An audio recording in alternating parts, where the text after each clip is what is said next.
Que sont devenus les joueurs de l'équipe de France U20 présents au tournoi Maurice Révélo 2024? Un an plus tard, c'est l'heure de faire le bilan, c'est parti. Du côté des gardiens, Yann Lennart est toujours à Monaco, il est troisième gardien. Thomas Bon est également toujours à Nantes, il joue pour les U19. Et Mathieu Patouillet a été prêté cette saison par Lyon du côté de Sochaux national.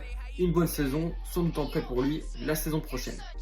Du côté des joueurs, on va le faire de façon alphabétique.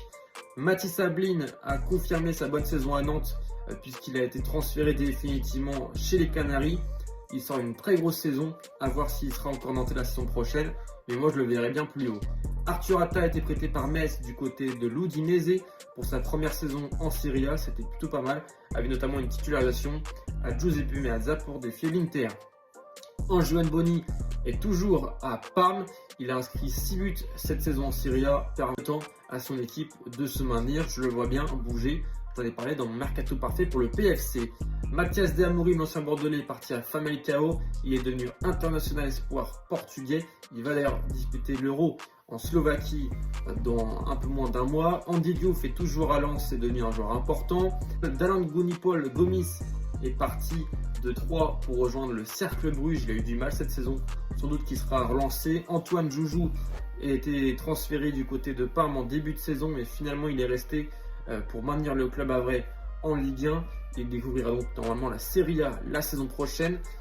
Justin Noël Kalumba est toujours à Angers. Il a vécu la montée avec le SCO et n'a pas bougé. Tchèque Keita, lui, a quitté Reims également pour la Belgique puisqu'il a signé à Charleroi, mais c'était un peu plus compliqué. Terence Koudou est parti également de Reims pour Pau. Il sort d'une très grosse saison et j'en ai parlé dans ma vidéo. Un joueur de Ligue 2, un club de Ligue 1. Voilà, je le vois bien partir en Ligue 1, notamment à l'AS Monaco. On verra si ça se fera. Noël Le Breton comme Brahim Traoré ont connu la relégation avec Caen. Sans doute qu'ils ne resteront pas du côté de Malherbe en national. On parlait notamment pour Le Breton d'un intérêt de Saint-Etienne. Edouard Michou, l'ancien parisien, a signé au Fortuna Sittard, mais il a vécu une saison assez compliquée, qu'il n'a pas joué tous les matchs d'Eurodivisie. William Michael Brancis est devenu un joueur important à Hambourg et a même permis au club allemand de retrouver la Bundesliga puisqu'ils viennent de valider les Allemands leur remontée.